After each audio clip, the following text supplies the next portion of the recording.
In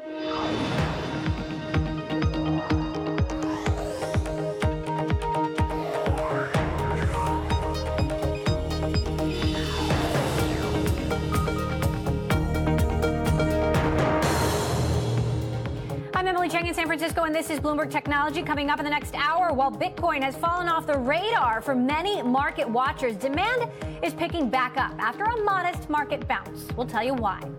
Plus, Walmart reports its best holiday quarter in at least a decade, and its e-commerce business once again a standout. We'll check in on the health of the retailer and the outlook for Flipkart. And YouTube announces new guidelines for users with one-time warnings. Will the rules be enough to avoid intervention from regulators? But first, to our top story. Is Bitcoin back? The cryptocurrency is approaching $4,000 for the first time since the start of the year. The delayed boost comes after last week's announcement that JP Morgan has developed a prototype digital coin that it plans to use to speed up payments between corporate customers. But will the boost last? To discuss, we're joined by Spencer Bogart, partner at Blockchain Capital. Also with us in New York, we've got Mike McGlone of Bloomberg Intelligence. So, Mike, I'll start with you because I think I know what Spencer's going to say. Is Bitcoin back? Oh, in the short term. In the longer term, probably not. It's been way overdue for some form of bear market bounce.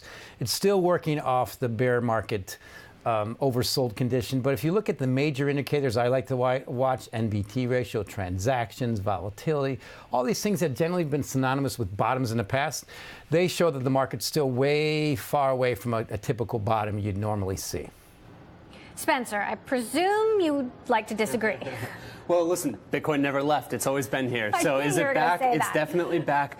Are we ready to see a new all-time highs? Probably not yet. I still feel like there's a few more regulatory shoes to drop. But for now, I mean, the entrepreneurial activity and the institutional interest in the space has not ceded with the price. Okay, so do you think it's hit bottom?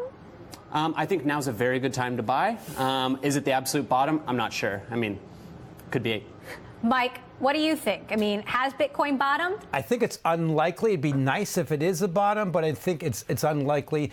Basically, if you look at the price, it's been trading between 3,100 and 4,100 since December, and it's basically doing the same thing it did last year. It's consolidating at lower levels, and I think it still needs to go lower levels. And this is why I want to differentiate the difference. Bitcoin, to me, is more like digital gold, and I think it's just a little expensive, but the rest of the space still has a lot more gleaning probably to do. So, Spencer, what's been the entrepreneurial and investor interest through this slump? Yeah, it hasn't slumped at all, really, in terms of entrepreneurial activity. I mean, the number of new pitches, I mean, we operate a venture capital fund that invests in both digital assets and the companies, and we see more and more companies coming in every day, and higher quality entrepreneurs as well. I mean, I think that behind the scenes, when we think about Bitcoin as an asset, we think about this vortex of a macro environment with rising debt levels at all-time high, money printing, this tension kind of between nationalism and globalism, and then this notion of jurisdictional competition. I think there's a strong case to be made that Bitcoin is the most compelling asset in the world right now. Mike, where is the new demand going to come from? Well, a lot of people are looking at institutions. I think institutions might look at Bitcoin as a proxy for digital gold. Those institutions that might buy gold might diversify portfolios with Bitcoin, but the rest of the space are technically cryptocurrencies, and they still trade like speculative digital assets. So that's still a little bit far away, but I think that's where you have to differentiate the difference. People are looking for institutions. Bitcoin's attractive. I mean, it's getting that way, but I still gold is a better, more attractive investment than Bitcoin at its current levels. So, Spencer, where do you think the demand is going to come from? I think there's three main buckets of demand going forward. I think the first is just the passage of time. Look, every day that Bitcoin is still alive, another day goes by, it goes from scary and unknown to trusted and proven. I think the second major bucket of demand is from central banks and institutions, which value it as a non-sovereign digital asset with absolute scarcity, so much in the way that Mike suggested, digital gold. And the third major bucket is tech demand. So this is demand for Bitcoin as programmable money. I mean, at the end of the day, Bitcoin is an open network. It's a platform that anybody can build on top of, and I think that's really compelling. So, Mike, what are the other indicators you're watching, perhaps indicators that show might show that a bear market was coming to an end. Well, this is where I like the bit of a dichotomy with Spencer, because I agree with him a lot, but I look at it as a markets guy, not a technology guy. And you look at network value to transaction ratios, still very high. Actual transactions are near levels when Bitcoin was last around 2,000. You look at addresses used, they're basically at levels that are below the 2017 low, and that low was around 900. So these kind of indicators need to pick up, and technically, and in the past, they've been leading indicators. Then you look at things like volatility. Volatility is way too high. For a typical Bitcoin bottom, volatility needs to get probably to a new low. I'm looking for 15, maybe 20%. Currently, it's around 65%. Now, I have a chart here in the Bloomberg Spencer that shows the bounce that we saw in the middle of 2017, also shows the lows where we're at right now, not so low necessarily historically. But what are some catalysts that could end a bear market or help the market fully recover, get to where you want it to be? Yeah, sure. I think it's a tinderbox right now, and I think pretty much anything could set it off. I mean, on the one hand, to go back to my earlier comment, I do think that we need a little bit more time to pass between the bull market of 2017 and where we are today. But I think in the meantime, again, things are setting up really nicely here. It could be anything like over the weekend, Cambridge Associates, which is a top advisor to pensions and endowments, put out a report that said, hey, institutions, it's time to allocate to crypto. Now, that probably means less than 1% of your total portfolio, but in terms of pensions and endowments, that's a sizable amount. Mike, what do we know about what JP Morgan is doing here with this coin and whether other banks will follow? Well, I think what Spencer mentioned is the key reason Bitcoin jumped this weekend. What JP Morgan is doing is significant because, number one, it adds more supply to the space, but it's going in the space that really is what's the trend in the space, the trend towards stability and stable coins for a proper transaction store value or a currency. That's what I think JP Morgan's focusing on. It's potentially competition for Ripple, but overall, that's what's happening in the space. And if you look at the most successful coin so far in terms of market cap, it's Tether. Tether's the biggest stable coin. That's what the space needs. As Spencer needs, it needs time, probably needs volatility to decline, and needs to become more stable. Spencer, what are the coins to watch and the coins to stop watching? Well, look, I think when you think about something like JP Morgan's coin, this is an intranet. I think what you want to focus on is internets, so the open networks that anybody can build on top of. Those are things like Bitcoin and Ethereum. I really wouldn't suggest that people go much further down the spectrum than those two. To where? BTC and ETH. That's it. All right. So it's just two. Those are the main that I would focus on for most Not people Ripple. right now. Maybe down the line. Okay. Spencer Bogart, Blockchain Capital Partner. Always great to have you here on the show. Mike McGlone, Bloomberg Intelligence. Thank you as well. All right. Well, the Trump administration's soaring rhetoric last year about creating a space force finally drifted back down to earth Tuesday. Under a new directive signed by President Trump in the White House, the Space Force would be part of the Air Force and not an independent branch of the U.S. military. Trump also directed the Pentagon to stand up a U.S. Space Command, a combat command post for space troops during war, which the military has been working on since last year. And there's a new space-related headline crossing the terminal. Elon Musk's SpaceX and its rival United Launch Alliance will split 6 military space launches as the Pentagon and the Air Force announce results of the latest competition between the U.S.'s national security launch providers. We will continue to follow that story. Coming up, Walmart posted strong sales growth over the holiday quarter as it continues to push into e-commerce, where it now stands in competition with Amazon. That's next. And if you like Bloomberg News, check us out on the radio, listen on the Bloomberg app, Bloomberg.com, and in the U.S. on SiriusXM. This is Bloomberg.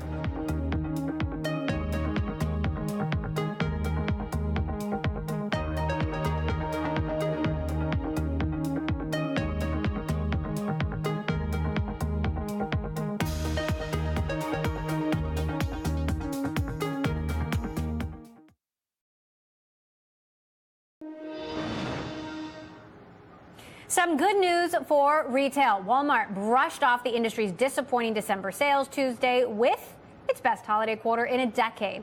The retail giant's fourth quarter U.S. comparable sales beat expectations, while its e-commerce sales rose 43% in the fourth quarter. But while the company continues to take on Amazon, its push into online sales is weighing on margins.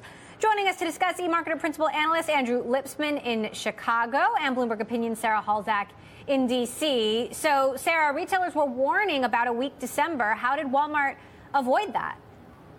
Yeah, I think they showed some real strength in a couple of key categories. One was toys. So they had expanded their assortment online by 40%. They knew this was the first Christmas without Toys R Us, and they badly wanted to claim that market share, and it appears they did get quite a big piece of it. The other element is grocery. Walmart's been investing a lot in grocery delivery and in click and collect grocery, and this is an area where they have a real advantage because their fleet of stores is so large, and that was another source of strength for them on the digital front in the quarter. Andrew, what would you single out? I mean, Walmart's got a redesigned website. They went after Toys R Us buyers. What in particular do you think helped Walmart close the deal? Yeah, I mean, I think they're really firing on all cylinders across every channel. Brick and mortar has been really strong. They've invested in their store experience, and that's bringing consumers back. Online, obviously, was the headline here with 43% growth. And I would also echo click and collect as being a huge driver. And especially where a lot of other retailers faltered late in the season, Walmart, Amazon as well, but Walmart in particular, was able to get a lot of those last-minute sales because of their strong omni-channel and click and collect execution. So let's talk about the competitive landscape and Amazon in particular. I've got a chart here in my GTV library which compares the market caps of Amazon and Walmart. Amazon in the blue, obviously much higher market cap than Walmart. But when you look at revenue, Walmart brings in far more revenue than Amazon. Now, when you look at profit, Amazon's profits dwarf Walmart. But it certainly shows a lot of interesting, conflicting trends at play. How do investors see this story, Sarah? I think that they see that Walmart is finding its niche and finding its strength. Amazon, its growth is slowing down. It remains the undisputed leader with, 50 cents of every dollar spent online going to Amazon, and that is tough to compete with. But Walmart is trying to find its niche, not only with programs like Click and Collect, but by building this sort of galaxy of other businesses where it can court a different type of customer than it can through the main Walmart brand. This is why you saw it buy Bonobos. This is why it bought Eloquii. This is why it bought Bare Necessities. And this is how it's trying to steer the Jet.com brand that it owns. It's really trying to focus on an affluent urban millennial customer there, a customer who perhaps wouldn't shop at Walmart under other circumstances. So Walmart is trying to build this kind of stable of brands that meets customers in different places, and that's sort of unique compared to what Amazon is doing. But Andrew, is Walmart, even online, ever going to be able to squeeze the amount of profit that Amazon is squeezing from its customers? Well, a big part of Amazon's growth is their profitability, which comes from adjacent businesses with AWS and their fast-growing advertising business, and those businesses have a totally different margin profile. So I think the big question here is Walmart's core retail business is moving in the right direction, but are they going to be able to layer on some of these more profitable business lines? They've talked a bit about the advertising business. It's still small, but I think they wield a ton of potential there. Amazon has a really big head start, but I think that's something to watch over the next couple of years if they can layer on a much more profitable business, leveraging the enormity of customer data that they have at their disposal. Now, Sarah, how is the grocery battle shaping up? Walmart is the leader, but of course, Amazon in that territory and other grocery chains doing more delivery as well. Yeah, so Walmart has really strong geographic coverage. I think they said something like 70% of the U.S. population is covered by their pickup services now, and the delivery for the delivery service, it's somewhere in the more 30% range. That's pretty strong coverage. And when you compare what Amazon is working with, Whole Foods has only 400 some odd stores compared to the thousands of Walmart stores. That's a real advantage for Walmart. But there's no question that the dynamics are changing. Kroger, which is a major grocer and major competitive force in this space, has struck a deal with Ocado, where Ocado, the innovative British grocery giant, is going to be bringing its technology over to the States, its automated warehouse technology, to help Kroger ramp up its click and collect and delivery game. And so this is a fast-moving, fast-changing landscape, and it's so little penetrated, whereas certain categories now are 30, 40% online. Grocery is just 2% online. I think it's really anybody's game. Meantime, the CEO of Walmart, Andrew, is saying that the online sales strength is actually weighing on gross margin. How do they intend to combat that? The online sales strength. Right. You know, I think that right now a lot of where that's coming from is Flipkart. And they know in the near term that Flipkart's going to be a drag on those margins. But really, that's a long-term play. So India is potentially this massive, massive market. I think everyone's hoping that it becomes the next China as an e-commerce market. That may be a little bit ambitious. Nevertheless, it's about how that plays out over the next 5 to 10 years. So in the near term, they're going to have to incur some of that hit. But I think that it's smart strategically, and they seem to be guiding the street to understand what that's going to mean to their margins. Of course, Sarah, that Flipkart acquisition was hotly contested. What do we know about how well the acquisition is going? So we don't know that much yet. I think what everyone was watching for today was we just learned about these new e-commerce regulations that are going into effect in India, which create some challenges for both Walmart and Amazon as foreign participants in that market. And we did hear CEO Doug McMillon say on the call today that Walmart is disappointed with those regulations and is going to have to figure out how to work within them. But I think it's noteworthy that they did not adjust the guidance, right? They had issued annual guidance in October, and they did not revise that today. So I think that's a clue to us that while they will have some work to do to adapt to these regulations and the challenges they present, they don't perceive them to be catastrophic for their progress on Flipkart. And as was mentioned earlier, Flipkart is really a long-term play, and they're going to be watching how that evolves over a years-long period. All right, Sarah Halsack for us from Bloomberg Opinion and eMarketer Principal Analyst Andrew Lipsman. Thank you both for weighing in. Coming up, the race for 5G in full swing, and Qualcomm is vying to make sure its chips are at the center of this next-gen tech.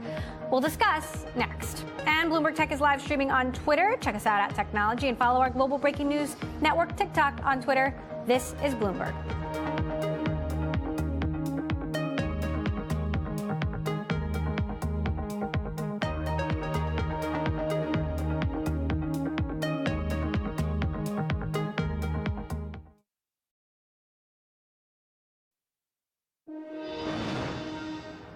A U.S. congressional panel asked Facebook for a staff briefing on its privacy policy after a consumer complaint to regulators claimed some users may have had their health data exposed, directly appealing to CEO Mark Zuckerberg.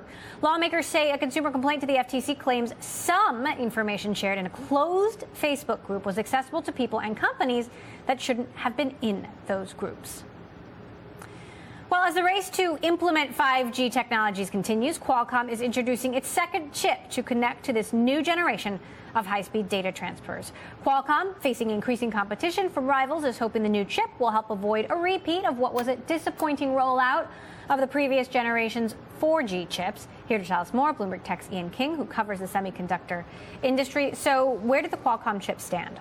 Well, they've already got their second generation of 5G chip coming before 5G is even here. I think that speaks volumes for the rush that they're in. You know, they really, really want these 5G services to come, and to come very quickly. They believe they can win. And, you know, the underlying thing here is if you look at what Qualcomm's done financially, 5 years since the company grew its top line. So how does that stack up to competitors? Competitors, if we're to believe the published roadmaps, are nowhere. Arguably, Intel is the closest competitor, and they're going to have their first 5G chip here in the second half of this year. So think about that. That's their first 5G chip coming along when Qualcomm's second one is already coming along. But all this is dependent upon the rollout of the networks. No networks, doesn't matter how good your chip is, there's no point. When are we expecting those network rollouts? Again, it really does depend on who you talk to. The usual suspects, obviously, in East Asia, Korea, Japan, Singapore, we'll see, you know, rollouts in some of the major cities there usually quickly. A bit of debate in this country as to who's going to be first, whether it's going to be really 5G or not. But we'll see some services in the second half of this year. Meantime, what about customers? I mean, we've reported that Apple is not going to be integrating 5G technology this year. Right. Who knows about next year? Right. Yeah, no, it's a very good question. Obviously, Qualcomm and Apple are very far from best of friends right now. Apple is no longer using Qualcomm chips. Qualcomm sees this as an opportunity to put pressure on Apple to say, all of Apple's competitors, powered by us, have 5G chips. Where's Apple right now? Apple is obviously going to try and rely on the brand and rely upon their existing phone and user base to keep coming back to them. And 5G, when it's ready, it's ready. Meantime, Samsung has their big Unpacked event this week. Is Samsung going to beat Apple to the 5G punch? Yeah, I mean, Samsung is obviously a very tightly connected customer of Qualcomm, so even though we don't know yet, it's safe to assume that they are definitely going to be trying to roll out something ahead of time. So when do you expect that we will see 5G truly hitting the mainstream? Yeah, I mean, that's a very good question, and I think you've got to look at what the carriers are doing, okay? It's one thing to listen to the phone makers, the chip makers, but you've really got to listen to Verizon, you've got to listen to China Mobile, how many subscribers, when. Once they start to set targets for themselves that they're going to have to meet, they're going to have to sell to the stock market, that's when it's going to be really happening.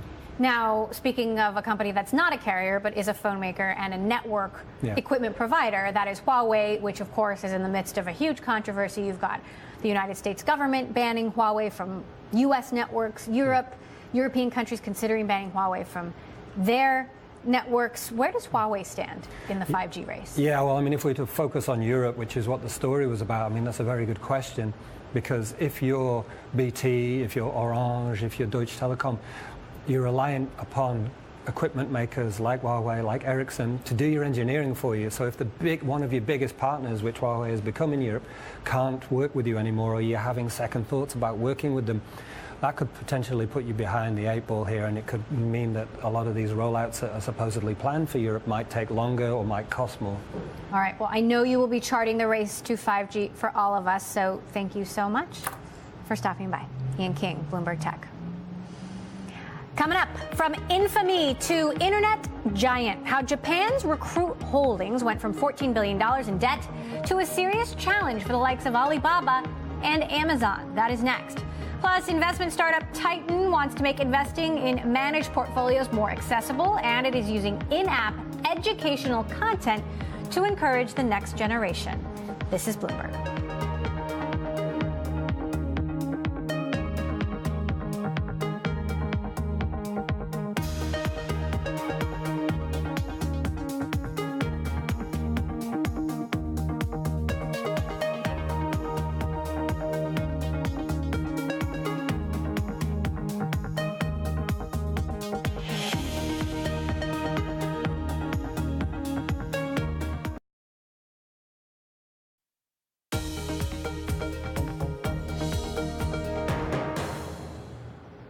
This is Bloomberg Technology Global Link, where we join Bloomberg Daybreak Australia to bring you the latest in global tech news. I'm Emily Chang in San Francisco with Heidi Stroud-Watts in Sydney and Sherry An in New York. I want to get a look at the top global tech stories of the day to start. Sherry, what do you got? Emily, China has largely abandoned an Obama-era hacking truce. Chinese cyber attacks appear to be in decline following the 2015 deal, but have ramped up as President Trump embarked on a trade war with Beijing. That's according to a new report by cybersecurity firm CrowdStrike. China's hacking targets in 2018 included telecommunication systems in the U.S. and Asia. NetEase is looking to buy Amazon's Chinese import business. The reported deal, which was initiated by NetEase's Kaola e-commerce platform, may be completed via a share swap. That's according to business magazine Caijing. Kaola is an e-commerce leader in selling imported goods in China. And JD.com is planning to cut 10% of its senior managers. These cuts, targeted at the VP level and above, come as the company grapples with slowing customer spending. JD is projected to have 20% revenue growth in the December quarter, its slowest rise on record. And those are the top global tech stories we're watching. Emily. Thank you, Sherry. Well, imagine an internet company that owns tech comparable to the following: LinkedIn, Yelp, eHarmony, Zillow, and more.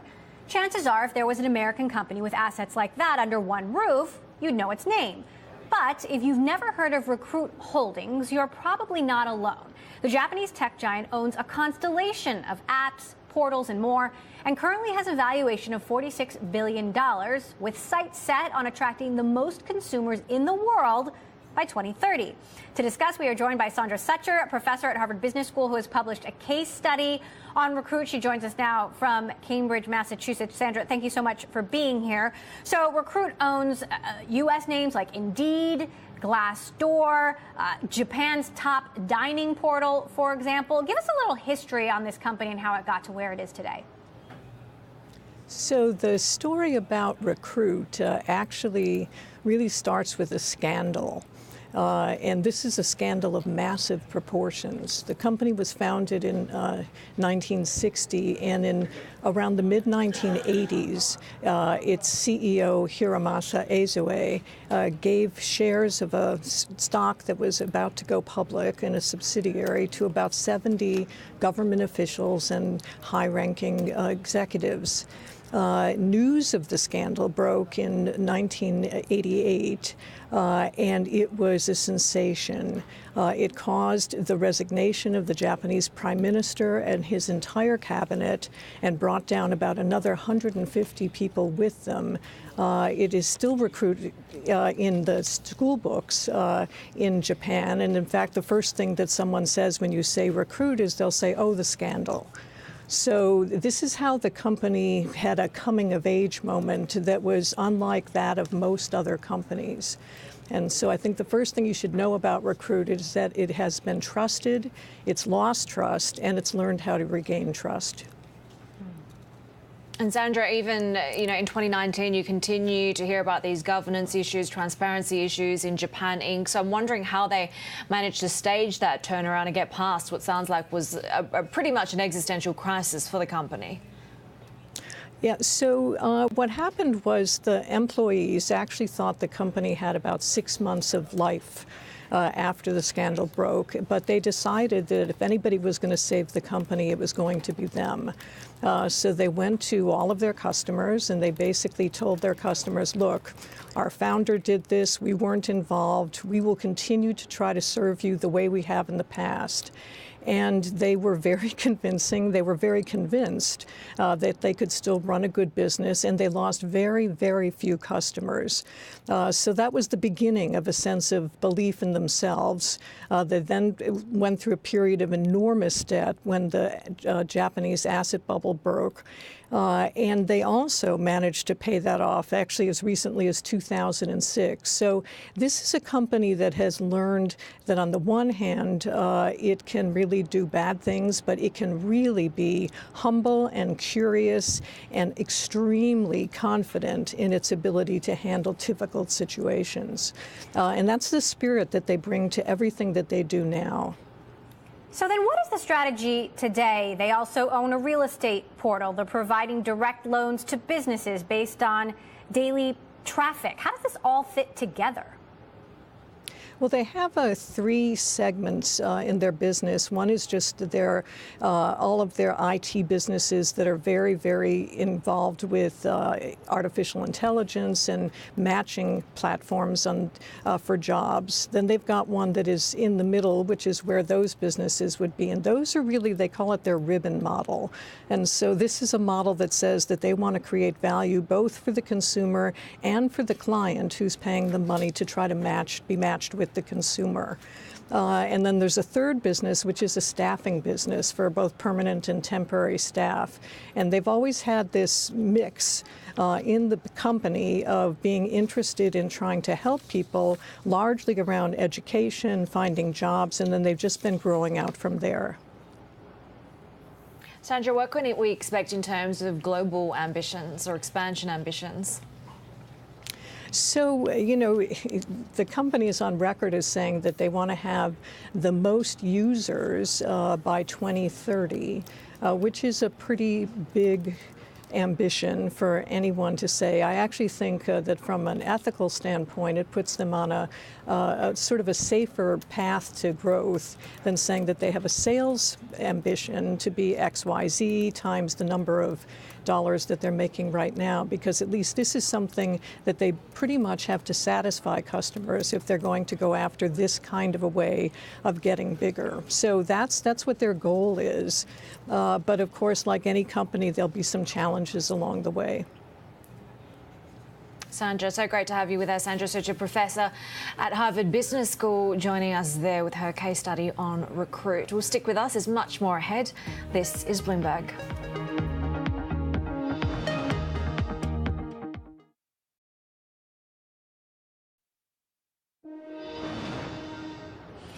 Managed portfolios and hedge funds have traditionally been limited to wealthy investors with hefty fees. Investment startup Titan wants to change that.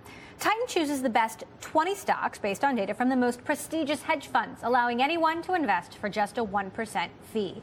And at just 1 year old, it has raised $2.5 million in funding from backers including Joe Montana and Y Combinator co-founder Paul Graham. Now it wants to get millennials into the game with the launch of a new social feed. Joining us to discuss, Titan co-CEO Clayton Gardner. Clayton, thank you so much for joining us. So first of all, explain what differentiates Titan from other investing apps and options out there. Absolutely. Thank you for having me. So Titan actively manages your capital in a portfolio of stocks at an affordable price. And importantly, our research team works behind the scenes to help deliver insights through in-app video, deep dives, and other tools. And so if you think about the investing landscape today, you have do-it-yourself trading apps that essentially leave the user to fend for themselves.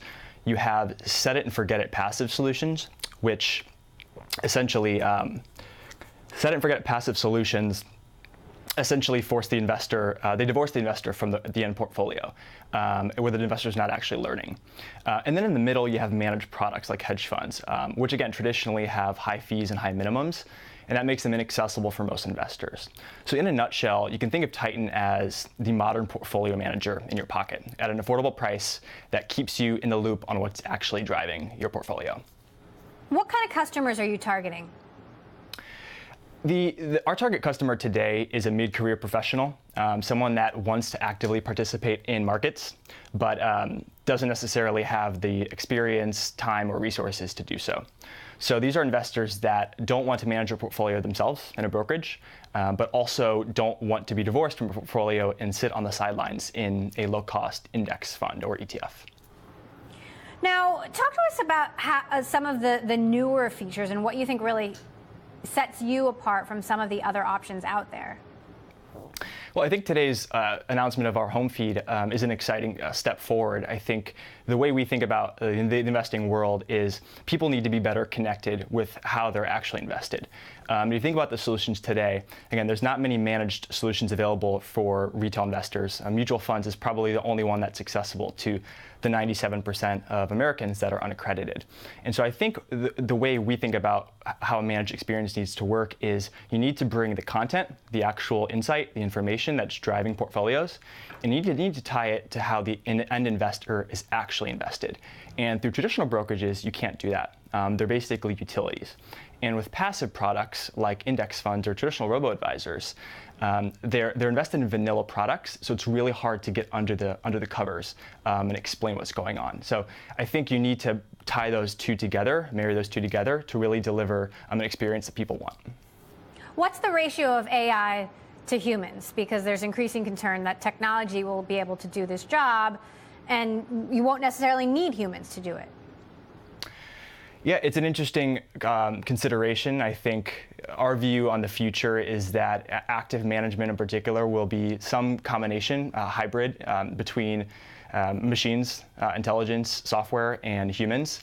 I think machines are really good at automating a lot of the more menial, repetitive tasks that humans maybe are a little bit slower at. But humans, I think, have a sense of judgment, especially when it comes to investing for the long term. Behavioral biases are really hard for machines to model. And I think that's why you've seen investors in the active management space with really successful long-term track records that are, still doing things by the books, literally reading 10Ks, 10Qs, investing a lot of these quantitative funds. So I think we see the future as a hybrid between the two. All right, Clayton Gardner, Titan's co-CEO. We'll keep our eye on you guys. Thank you.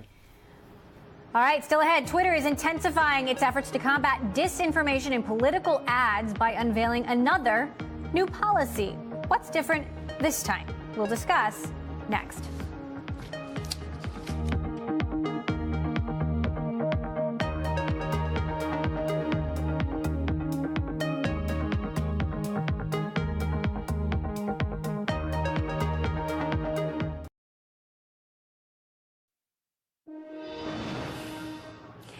Tesla's revenue ramped up last year as the company resolved Model 3 production problems. The electric car maker saw U.S. revenue more than double in 2018 from a year earlier, while the Netherlands became the company's number 3 market worldwide. China, meantime, saw sales drop. Tesla began shipping Model 3s to Europe and China this month. Well, Twitter is taking steps to keep Russia and other groups from meddling with European Union elections in May. It plans on introducing extra checks and will publish more information around political ads in Europe. Last month, the EU warned tech companies to step up efforts to combat disinformation or face regulation. To discuss, Bloomberg Tech Sarah Fryer with me here. So what exactly is Twitter doing differently here? Twitter is going to do what it rolled out in the U.S. last year, which is a little bit of a more transparent archive for political ads. Now, in the U.S., this is something that Facebook and Google have already done with mixed results. There's some lack of transparency in terms of the verification process. People get verified as political advertisers even though they aren't. But at least it's a step in the right direction. What Twitter's doing is basically what the Honest Ads Act, I don't know if you remember, but that was one of the big proposals by Congress people this year to get there to be a similar level of transparency in digital ads as there are in ads for TV and radio. So how is this different from what Twitter has done in the past? Well, they're expanding it. I mean, it's the same as what they've done in the United States, but now they've expanded it to the UK. Facebook has been rolling this out around the world ahead of various elections. They say they'll have it worldwide in the summer. So it looks like there's going to be a standard across Facebook, Google, and Twitter for political ads going forward pretty broadly. So talk to us a little bit more about where Facebook stands. Facebook, the UK especially, is in trouble. We have seen a lot of talk from regulators, especially the Digital Energy and Commerce Committee in the UK, saying that Facebook has been acting like like it has no regard for the law, like they're trying to do what with people's privacy, things that extend way beyond their expectations. There was a major report that came out over the weekend that called them digital gangsters. So there's some serious reckoning happening there. And then you also have a possible fine coming from the FTC that could run into the billions. You have German regulators cracking down as well. Facebook's in regulatory hot water around the world, and moves like this on the part of Facebook, on the part of Google, and on the part of Twitter can really help them stave off even more criticism than what they're already getting. I want to ask you about a Facebook story we mentioned earlier, which is a consumer complaint about being overexposed in Facebook groups. Now, Congress is inquiring about this directly to Mark Zuckerberg. What can you tell us about this? There was a letter that came out today from the Congressional Committee, the same one that interrogated Mark Zuckerberg in April, asking why it was that people were joining these private Facebook groups to discuss their very personal medical conditions, and then having that information be used by Facebook and its advertising algorithm to allow advertisers to target those people based on their medical conditions. So that's a huge breach of what people expect Facebook to be collecting from them in those groups. And it goes to what I was arguing a couple weeks ago, that we think about privacy in terms of Facebook giving information to others, but what we really need to be thinking about is the information that Facebook itself collects about us and the ways we do it that are sort of beyond what we would expect. In a private group, you expect that Facebook isn't really keeping track of the fact that you're talking about a very private disease. Right. There's a difference between what people expect and what Facebook actually does, and what Facebook may tell you in some long and confusing terms of service that it does. Right. I mean, is this something that is okay according to Facebook's terms of service? Well, they're tracking all your activity on Facebook. Even if you scroll through your feed and spend a little bit more time on one post than you do in a different post, even if you don't click a like on it, even if you don't share it, they're still looking at your behavior and trying to glean information from it in their algorithm. So I think that it does really go beyond what people expect. Facebook they have the ability to follow you around websites that they don't own, apps that they don't own. And so all of this serves to enhance their advertising algorithm. And some of it may not be necessarily Facebook employees knowing these things about you, but certainly it feeds into the system that then can target you with an ad that serves medicine based on that group that you joined. What does Congress want to know from Mark Zuckerberg? Well, they're demanding a hearing. They want Facebook to come and explain what happened here and how this worked and whether that problem has been closed, whether that loophole's been closed.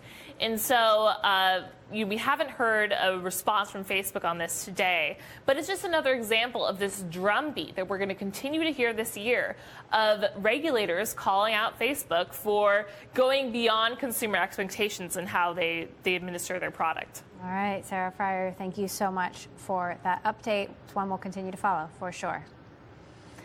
Well, Twitter isn't the only platform changing up its policies. Starting February 25th, YouTube channels will get one-time warnings the first time they post content that, quote, crosses the line, with no penalties except for removal of that content. For more, I want to bring in Bloomberg's Lucas Shaw. So how exactly are the policies, Lucas, changing here? That warning at first is something new. It used to be that your first mistake and you would get a first strike, which would penalize you in some way, often with a ban on live streaming. Now, because creators have complained that the community guidelines are unclear, they'll get a one-time warning that allows them to kind of figure it out. Now, that's good news for the creators who are upset about it. It doesn't solve the kind of big picture problem, which is that the guidelines on YouTube have never made a ton of sense to all of its creators, and they seem to be applied somewhat capriciously.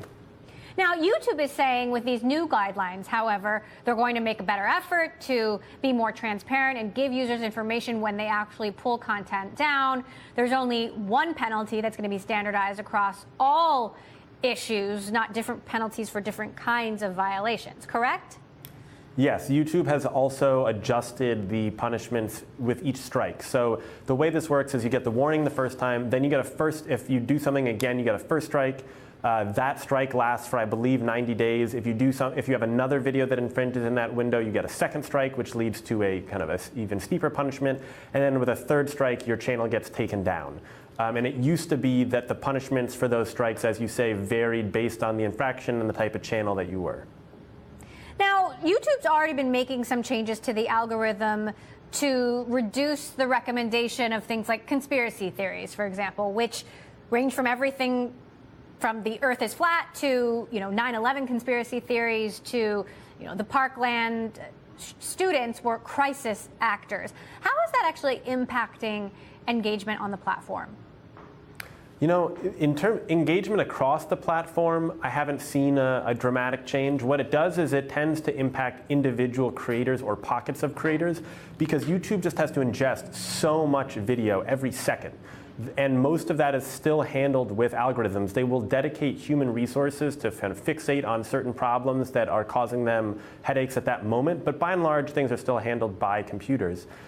And so you will see the algorithms within YouTube flag certain types of videos more often. And all of a sudden, somebody who previously had all these videos that were getting ads and making money get shut off. And then they complain. And then YouTube 6 months later makes a change to affect that, not realizing that their new change is going to affect a different type of video on the platform.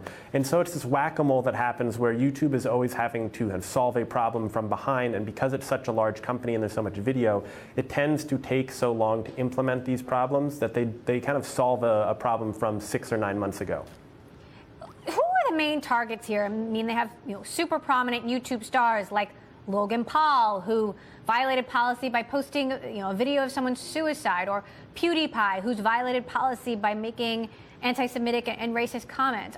Are those the problems, or is it other less prominent users?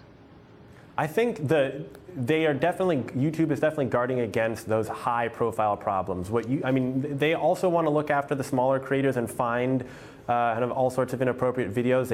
YouTube as a company doesn't want that on their site. It just makes them look bad, and it certainly doesn't please advertisers.